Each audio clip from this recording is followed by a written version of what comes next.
आपने 2,500 रुपये समर्थन मूल्य के साथ आप छत्तीसगढ़ में धान खरीदते हैं, कर्मचारियों को पुरानी पेंशन स्कीम भी आप लागू करते हैं, छत्तीसगढ़ में आप सफल मुख्यमंत्री माने जाते हैं। लेकिन जब यही फायदे, यही सफलता आप उत्तर प्रदेश के चुनाव में जाते हैं, वहाँ गिनाते हैं, तो आप समझा नहीं पाते हैं। क्या दिक्कत है, क्यों नहीं समझ पाए?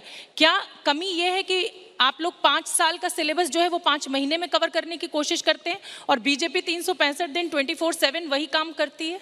देखिए, बिल्कुल आप सही सवाल पूछ रहे हैं और दोनों सवाल को मैं उत्तर दूंगा। जो गुजरात मॉडल की बात है और छत्तीसगढ़ मॉडल में अंतर क्या है?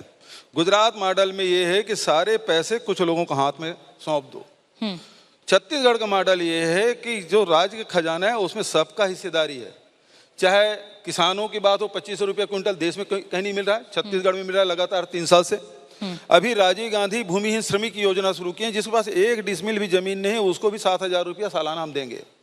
गोबर खरीदी कर रहे हैं, लघु अनुपज पहले 7 ही खरीदा जाता था, अब 65 प्रकार के लघु अनुपज खरीद रहे हैं। और न केवल लघु अनुपज खरीद रहे हैं बल्कि उसको वैल्यू एडिशन कर रहे हैं और उसके वहाँ पैकेजिंग की व्यवस्था, मार्केटिंग की व्यवस्था कर रहे हैं। तो जो जंगल में रहने वाले हमारे आदिवासी भाई बहन हैं उसके आय में जबरदस्त वृद्धि हुई है। मिलेट्स का भी पूरा प्रोग्राम, पूरे देश में मिलेट्स पैदा होता है। लेकिन समर्थन मूल्य खरीदी की बात है तो केवल छत्तीसगढ़ में हो रहा है, चाहे कोदो कूट की रागी। ये फायदा आप उत्तर प्रदेश के किसानों को क्यों नहीं समझा पाए? मैं आ रहा हूँ आपके दूसरे सवाल में आ रहा हूँ। तो छत्तीसगढ़ मॉडल और गुजरात मॉडल में अंतर ये है कि वहाँ पैसा कुछ लोगों के हाथ में डाल दो और यहाँ छत्तीसगढ़ मॉडल में आम जनता को मजबूत करो, ताकतवर बनाओ। ये गांधी जी की जो ग्राम स्वराज्य है उसी से हम लोग आगे बढ़े हैं। दूसरी बात यह है कि उत्तर प्रदेश की जनता ने हमको क्यों स्वीकार नहीं किया? सुना तो बहुत ध्यान से, चाहे वो गोधन न्याय की बात हो, चाहे वो धान खरीदी की बात हो, वो सारी बात वो ध्यान से सुने। लेकिन पहले से माइंड सेट था कि लोग योगी, कुछ लोग जो थे वो योगी हटाना चाहते, कुछ लोग थे वो मोदी को, योगी को रखना चाहते थे। तो ये जो पोलराइजेशन हुआ उसके कारण से ये जो हमारे मुद्दे वो छूट गए। लेकिन वो मुद्दे इस चुनाव में तो नहीं हुआ, लेकिन आगे जरूर उसका लाभ हमको मिलेगा।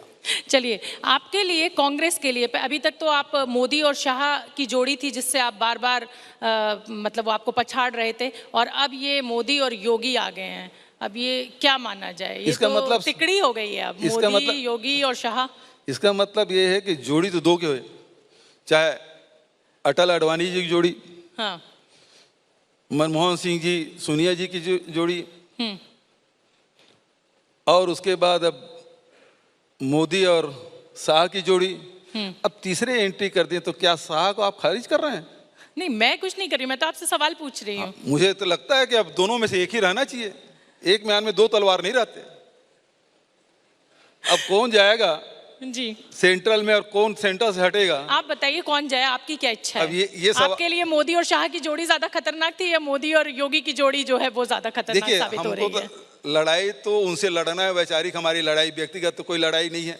हाँ। तो लड़ाई तो उनसे लड़ेंगे, चाहे वो मोदी जी शाह जी रहे, चाहे मोदी जी योगी जी रहे। लेकिन ये सवाल जो है इसका उत्तर तो केवल मोदी जी दे सकते हैं, कौन कहाँ, क्योंकि शतरंज खिलाड़ी वो हैं, मोहरा कौन कहाँ बैठेगा ये तो मोदी जी तय करेंगे।